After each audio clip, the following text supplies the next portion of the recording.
Welcome back to another episode of What It's Really Like to Be an Entrepreneur. I'm Vincent A, speaker and author of the book Left for Dead, A Story of Redemption. Want to know what it's really like to be an entrepreneur? Well, you came to the right place. Whether you're already an entrepreneur, or looking to start your journey tomorrow, or are just someone who needs a little extra motivation to get through the day, this is the perfect podcast for you. This is the place where you will learn exactly what it's like in the world of entrepreneurship and hear authentic stories of entrepreneurs grinding on each episode. My goal for this podcast is to help you realize that giving up is never an option. If you missed the last episode, be sure to download it after you tune in today. Before I introduce my guest, I'll share another entrepreneurial story to inspire you all. I'll now share the story of Seth Prebach. Seth was a freshman at Princeton in 2017 and dropped out just a year later. In 2011, he led a company that was worth 9 figures. He was an entrepreneur for many years that dated back to high school because he ran a print manufacturing startup that was called Postcard Tech. Now he calls himself the chief ninja of Svengar, which is a real-world location-based gaming system, and also its new mobile payment service, Level Up. When he left Princeton, he was quoted saying, "People think that running a startup while in school is actually an option and a recipe for success, and it's just not," he says.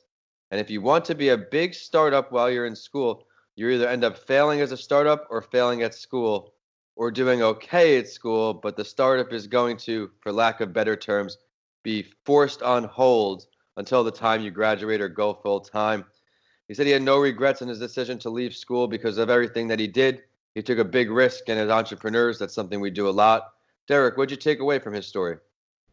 Yeah, I like that he went for it. I think too many people box themselves in because of some modern cookie cutter type of path that so many people think you have to follow because other people tell you that you have to.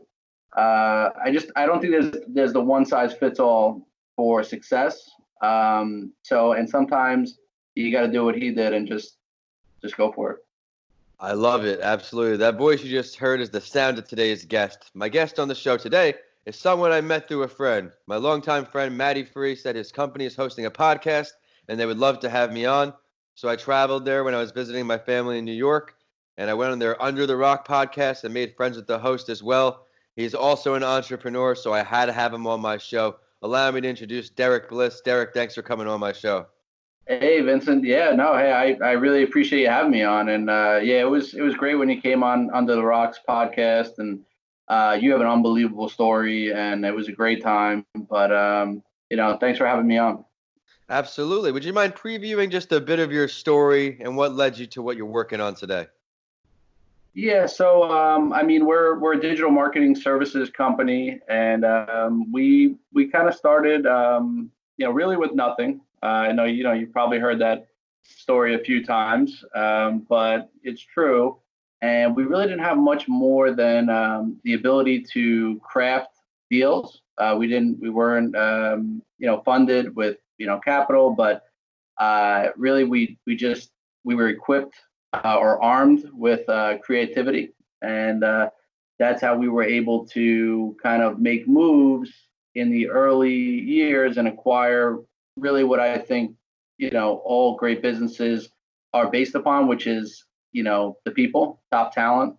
That's kind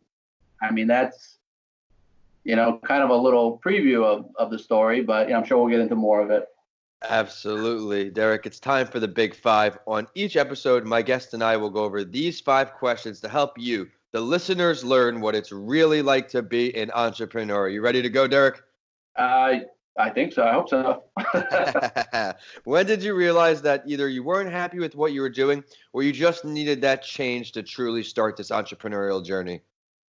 You know what? I've always kind of felt, deep down somewhere, sometimes it was maybe hiding a little deeper, that, it was something that I wanted to do, being an entrepreneur, being a business owner, doing something on my own, creating something.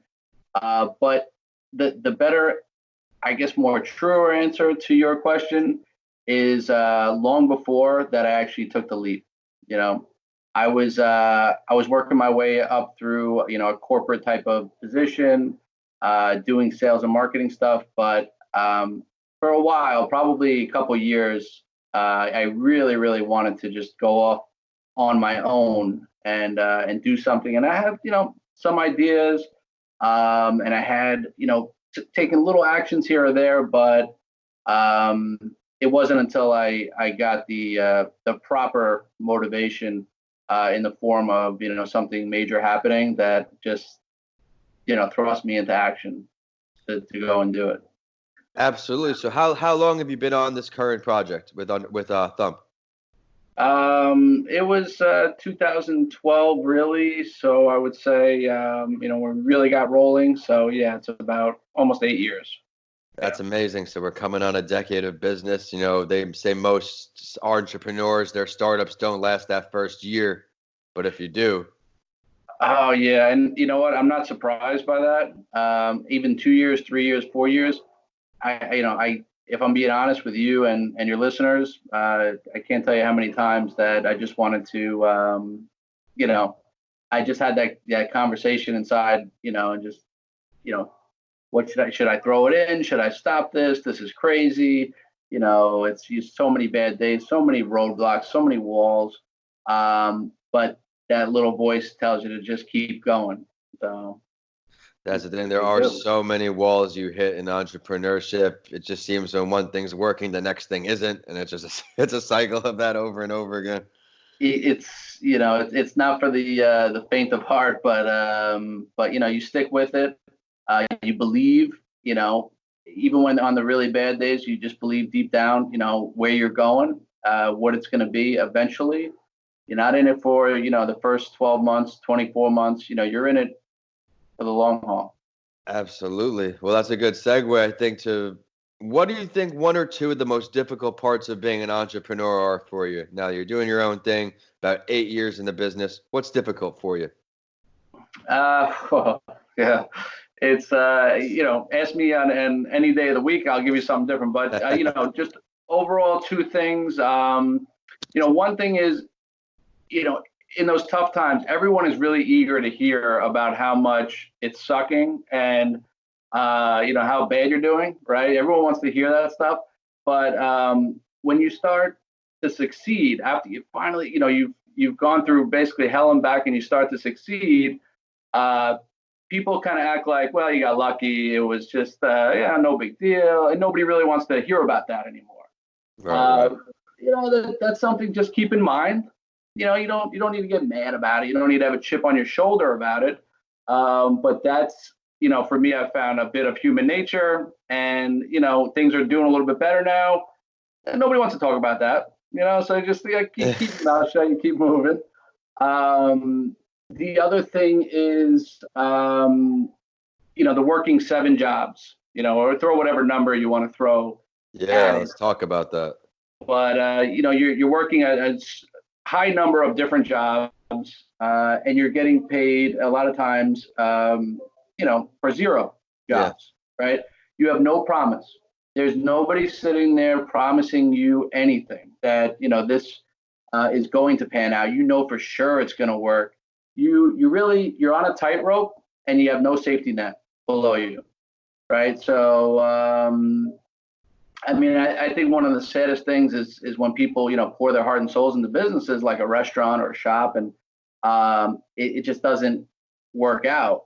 But even sadder than that is if they don't keep going because of that. Because if they do keep going, they try to push forward and make the corrections and learn from what happened and don't give up, you are going to be successful. But it's hard. There's nobody guaranteeing you anything, and you got to know that going in. Absolutely. A lot of times in the beginning of the entrepreneurship journey, more so when, like you said, everybody's quick to hear when you're down, but then when you start doing good, things just change. And, especially in your inner circle of friends, how the support just distance, and, it's just something to get used to. But now it's just, there's nothing personal. I take it all in this business. Everything's constructive, or it's moving past. That's it. Yeah, it's never really personal. It's and luckily it's usually a smaller minority group of people that are you kind of put into that bucket, and there's enough good people and supportive people that that's the stuff you want to keep in mind and use to fuel you, or the other stuff if that fuels you more, use whatever works for you. Who am I to say?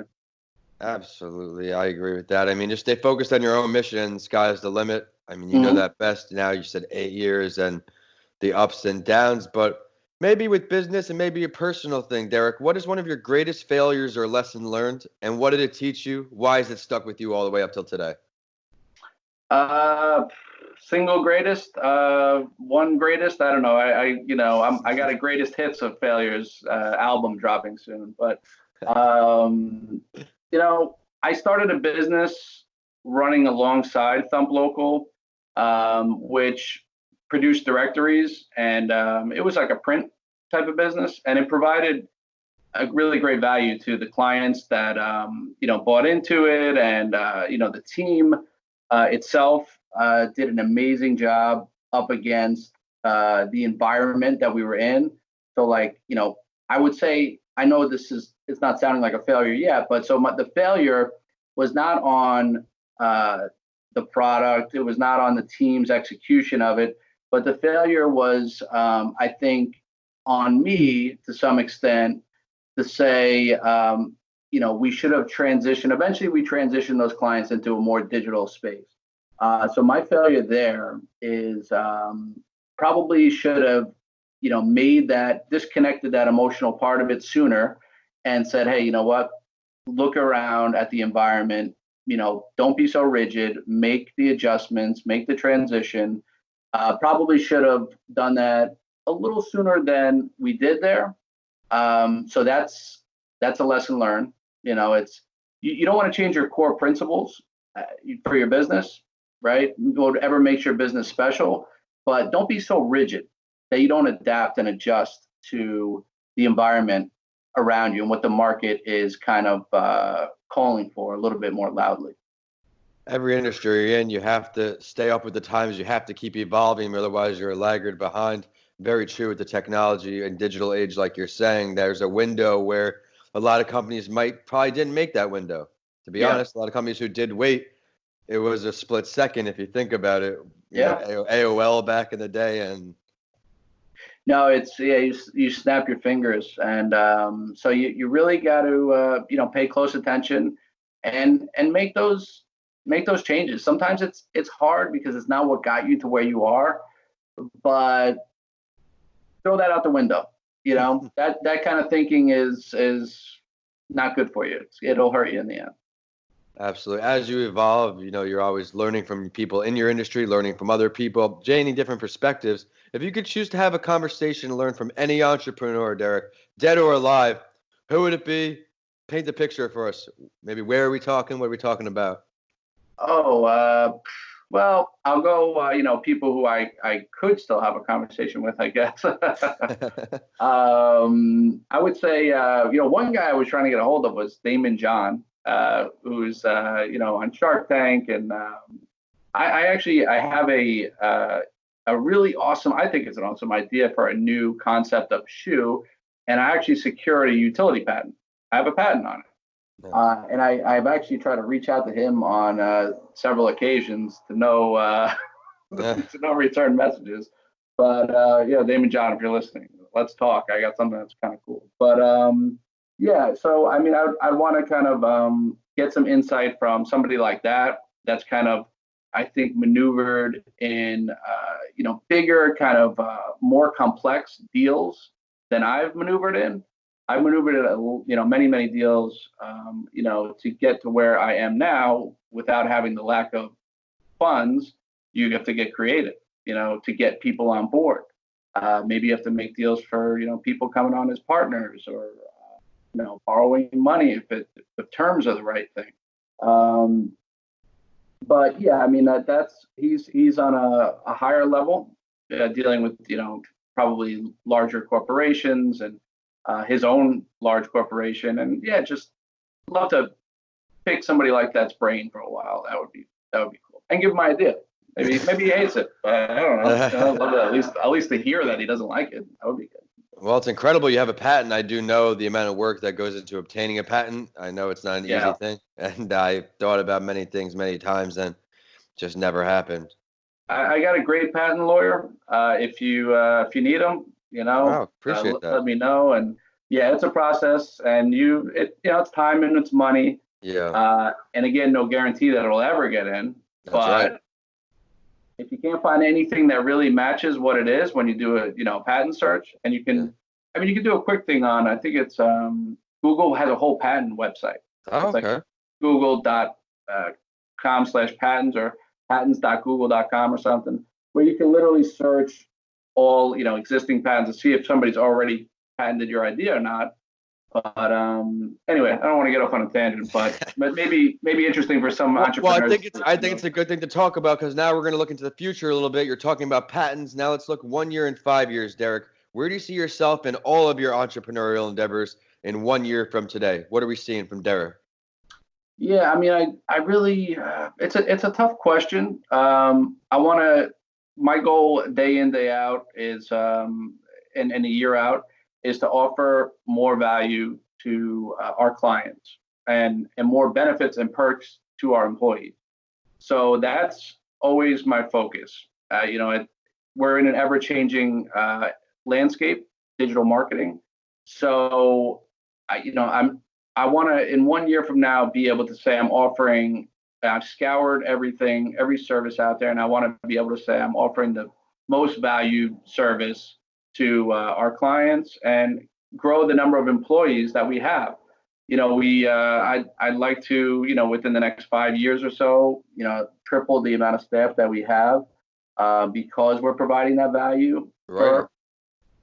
We've created kind of a pretty cool culture at Thump Local. And the team, the members of Thump, they're amazing people, and they really enjoy, I think, coming to work every day and sort of the family atmosphere that we have here. And I just want to be able to bring more people into that, and change people's lives, for our customers and for our great team members. We help our clients to really grow their business, and they get to hire more customers based on the marketing that we do. Their phones ring more. They need more staff to handle their work. So I know it's not that specific, but that's kind of, Oh yeah, I've been there, and it is a pretty special thing you got going on there. You feel it when you walk in the door, when everybody starts interacting with you. It's a nice culture you've built there. But let's delve a little deeper then. 5 years out, what are we saying? Yeah, 5 years. Well, I mean, as far as the Thump Local goes, I mean, I just want to continue to grow out. We're in several states now, so keep adding more states of Right. where we have an impact on people's businesses. 5 years, maybe we've covered half the United States. I think we're in about 6 states right now. Yeah, so I think that's realistic, and I have other interests as well. So in 5 years, maybe I'm kind of starting the ball rolling on some of my other entrepreneurial endeavors, and I'm sure you have other people that come on this show that it's usually not just a one-time situation where you've kind of started a business. I've started several businesses already. Yeah.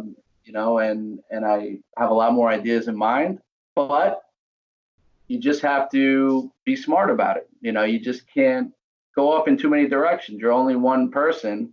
You get a sound team in place, and that allows you eventually to focus a little more on maybe another idea. If you have the right people surrounding you, you can do amazing things, but don't do that too quickly, where everything's dependent on you, and now you're stretched too thin.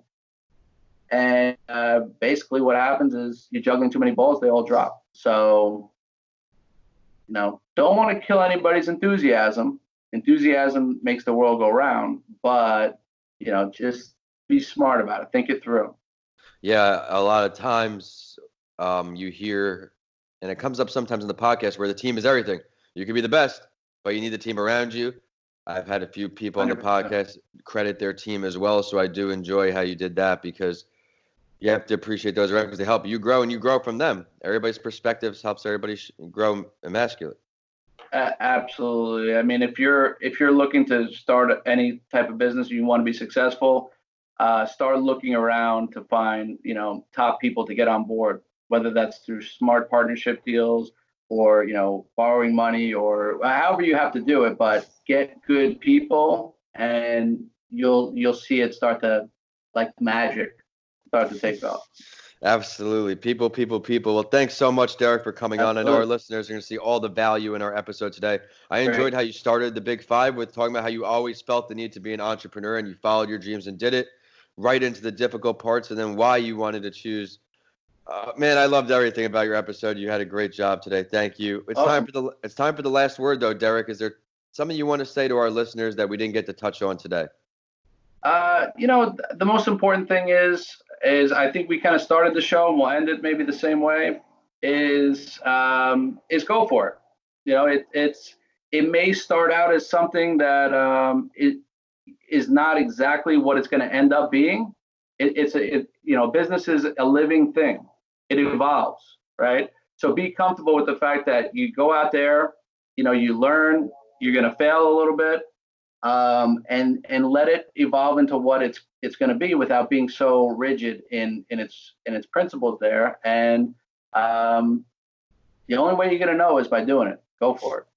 I love it. Would you mind sharing your social media, the website, or ways for our listeners to follow these entrepreneurial endeavors? Oh yeah, sure. You can always check us out, Thump Local, on everything, Instagram and Facebook and all that stuff.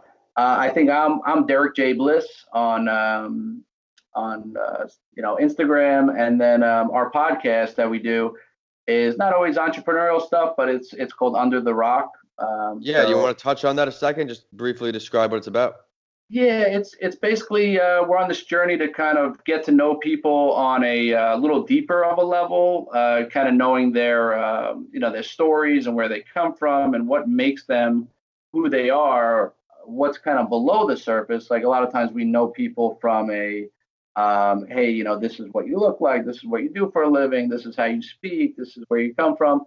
But we want to dive a little deeper and kind of start to understand people and their story, and maybe get their message out there, because everybody has a story, and a lot of times there's some really interesting stuff we can find out. So that's the gist of it.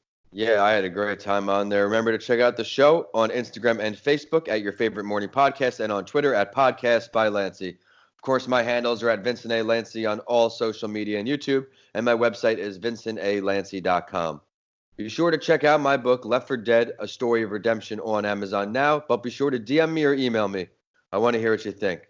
If you enjoyed today's episode, please continue listening and rate what it's really like to be an entrepreneur 5 stars. I work hard to find value delivering stories for you on each episode. And as always, I will end the show with a quote that inspired me and know it will for you too. And this one's from Vijay Sharma, founder of Paytum. He said, if you are not getting traction on your idea, you try a few things. You try pushing harder, cleaning up something, building up to something aggressively, but if it doesn't get traction, then don't bother. Thanks for listening, and I'll see you all in the next episode of What It's Really Like to Be an Entrepreneur.